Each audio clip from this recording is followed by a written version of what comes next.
இந்தியாவை தீவிரமாக காதலிக்கும் அனுரரசு சமரஎம்பியின் பேச்சால் சலசலப்பு. எதிரணிகளின் ஆட்சி கனவு நனவாகாது நாம சஜித் ரணில் தரப்பை எள்ளி நகையாடும் என்பிபி அரசு. அனுரரசின் செயற்பாட்டால் உலகளாவிய ரீதியில் மோசமாக மாறியுள்ள கொழும்பு.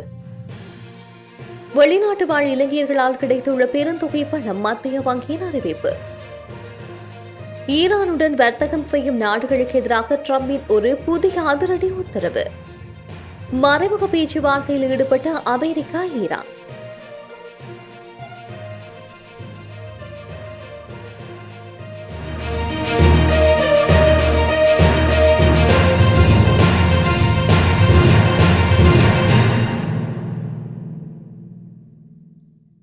கடந்த கால அரசாங்கங்களை காட்டிலும் இந்தியாவை தீவிரமாக காதலிக்கும் அரசாங்கமாக அனுரகுமார் அரசாங்கமே உள்ளது என புதிய ஜனநாயக முன்னணியின் நாடாளுமன்ற உறுப்பினர் சமர சம்பத் சாடியுள்ளார்.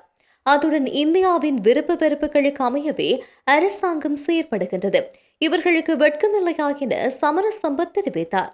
நாடாளுமன்றத்தில் வெள்ளிக்கிழமை நடைபெற்ற பொதுமக்கள் பாதுகாப்பு கட்டளை சட்டத்தின் அமுல்படுத்தப்பட்ட அவசர கால சட்டம் தொடர்பான விவாதத்தில் உரையாற்றிய போதே மேற்கண்டவாறு குறிப்பிட்டார். அங்கவர் மேலும் உரையாற்றியதாவது, இந்தியாவுக்கு எதிராக இந்திய எதிர்ப்பு மதத்தை அனுஷ்டிப்பவர்களுக்கு இன்று இந்தியா இல்லாமல் எதுவும் இல்லை என்ற நிலைப்பாடு ஏற்பட்டுள்ளது. இந்த நாட்டை ஆட்சி செய்த ஜே.ஆர். ஜெயவர்தன, பிரேமதாச சந்திரிகா, மஹிந்த, கோட்டா, மைத்ரி மற்றும் ரணில் விக்ரமசிங்கே ஆகியோரை விட அனுரகுமார் அரசாங்கமே இந்தியாவை தற்போது தீவிரமாக காதலிக்கின்றது. ஜேவிபியின் செயலாளர் ரில்வின் சில்வா தற்போது இந்தியாவில் குதூகலங்களை அனுபவிக்கின்றார். ஜனாதிபதியும் இந்தியா செல்ல உள்ளார். இன்று இவர்களுக்கெல்லாமே இந்தியாதான். உங்களுக்கு வெட்கம் இல்லையா? உங்களால் கொல்லப்பட்டவர்கள், உங்களுக்காக உயிர் கொடுத்தவர்கள் உங்களின் இந்தியாவை பார்த்து கொண்டிருக்கின்றார்கள். நீங்கள் பதில் சொல்ல வேண்டும் என்றும் குறிப்பிட்டுள்ளார். ஆட்சிப்பீடம் ஏறுவோம் என எதிரணிகள் கனவு காணக்கூடாது என்று சஜித் அணிக்கோ அல்லது ரணில் அணிக்கோ அல்லது ராஜபக்ச அணிக்கோ ஆட்சி அமைக்கும் கனவு இருந்தால் இப்போது அந்த கனவுகளை கலைத்துவிட வேண்டும் என்று ஆளும் தரப்பு வலியுறுத்தியுள்ளது. இது தொடர்பில் அமைச்சர் பிமல் ரத்நாயக்க ஊடகங்களிடம் தெரிவிக்கையில், ஜனாதிபதி அனுரகுமார திசாநாயக்க தலைமையிலான தேசிய மக்கள் சக்தியின் ஆட்சி மென்மேலும் வலுப்பெற்று வருகின்றது. இந்த ஆட்சியை எந்த தரப்பாலும் அசைக்க முடியாது. பல தசாப்தங்களாக தேசிய மக்கள் சக்தியின் ஆட்சி தொடர நாட்டு மக்கள் அடித்தளம் வைத்துள்ளனர். ராஜபக்சர்களின் குழந்தைகள் நாமல் ராஜபக்ச இனவாதத்தை கக்கி எம்மை ஒன்றும் செய்ய முடியாது. அவர் சிறுபிள்ளைத்தனம் கொண்டவர் என்று நாட்டு மக்களுக்கு தெரியும். கடந்த ஜனாதிபதி தேர்தலில் அவர் படுதோல்வி அடைந்தமை மறக்க கூடாது. சஜித் பிரேமதாச கடந்த 2 தடவைகள் ஜனாதிபதியாக வர முயன்றார். ஆனால் அவரால் வெற்றி பெற முடியவில்லை. திருடர்களை பாதுகாத்த ரணில் விக்ரமசிங்கவும் குறுகிய வழியில் மீண்டும் ஜனாதிபதியாக வரலாம் என்று கனவு காண்கின்றார். அந்த கனவு இனி நனவாகாது என்று கூறியுள்ளார். உலகிலேயே அதிக வீடு விலைகளை கொண்ட நகரங்களில் ஒன்றாக கொழும்பு மாறியுள்ளதாக நாடாளுமன்ற உறுப்பினர் ரவி கருணாநாயக்க தெரிவித்துள்ளார்.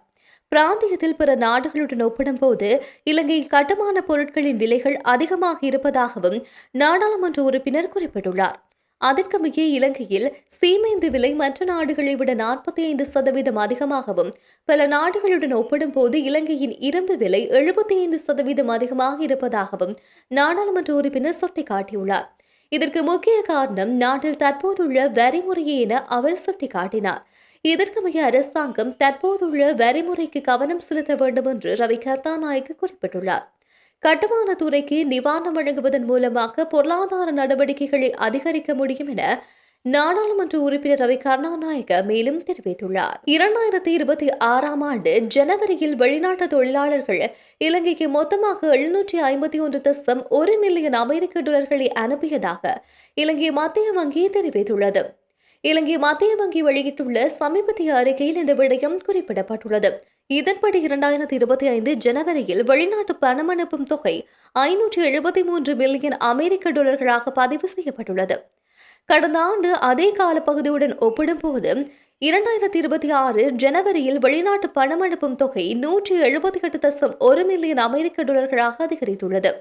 மேலும் 2026 ஜனவரியில் சுற்றுலா வருமானம் 378.3 மில்லியன் அமெரிக்க டாலர்கள் ஈட்டுவதாகவும் அறிக்கையில் குறிப்பிடப்பட்டுள்ளது. இருப்பினும் 2025 ஜனவரியில் சுற்றுலா வருமானம் 400.7 மில்லியன் அமெரிக்க டாலர்கள் என்றும் இது ஜனவரி 2026 ஒப்பிடும்போது 5.6% குறைவு என்று இலங்கை மத்திய வங்கி மேலும் கூறியுள்ளது. அமெரிக்க ஜனாதிபதி டொனால்ட் ட்ரம்ப் நேற்றைய தினம் ஈரானுடன் வர்த்தகம் செய்யும் நாடுகளுக்கு எதிராக ஒரு புதிய அதிரடி உத்தரவில் கையெழுத்திட்டுள்ளார். ஈரானுடன் நேரடியாகவோ அல்லது மறைமுகமாகவோ வர்த்தகம் செய்யும் எந்த ஒரு நாடும் அமெரிக்காவுக்கு ஏற்றுமதி செய்யும் போது 25% கூடுதல் வரியை செலுத்த நேரிடும் என்று ட்ரம்ப் இதன் மூலம் அறிவித்துள்ளார். ஈரானின் அணுசக்தி திட்டம், பயங்கரவாதத்துக்கு அளிக்கும் ஆதரவு மற்றும் ஏவுகணை மேம்பாடு ஆகியவற்றை கட்டுப்படுத்த இந்த அதிகபட்ச அழுத்தம் கொடுக்கப்பட்டுள்ளது. குறிப்பாக ஈரானில் கடந்த மாதம் நடந்த மக்கள் போராட்டத்தை அந்த நாட்டு அரசு ஒடுக்கியதற்கு பதிலடியாக இது பார்க்கப்படுகின்றது.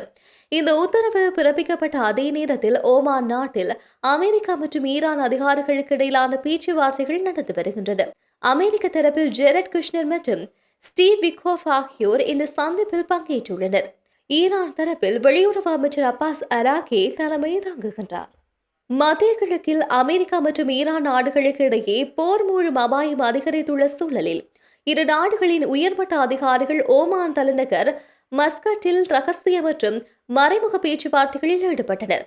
பேச்சுவார்த்தை குறித்து ஈரானிய வெளியுறவுத்துறை அமைச்சர் அப்பாஸ் அராகி கூறுகையில், நிச்சயமாக இது ஒரு நல்ல ஆரம்பம் என்று தெரிவித்துள்ளார். ஆலோசனை முடிய இரு நாட்டு அதிகாரிகளும் தங்கள் தலைநகர்களுக்கு திரும்பியுள்ளனர். அமெரிக்கா தரப்பில் டொனால்ட் ட்ரம்பின் விசேட தூதுவர் ஸ்டீவ் விட்காஃப் மற்றும் மருமகன் ஜெராட் குஷ்னர் ஆகியோர் பங்கேற்றனர். ஈரானின் தரப்பை வெளியுறவுத்துறை அமைச்சர் அப்பாஸ் அராகி வழிநடத்தினார்.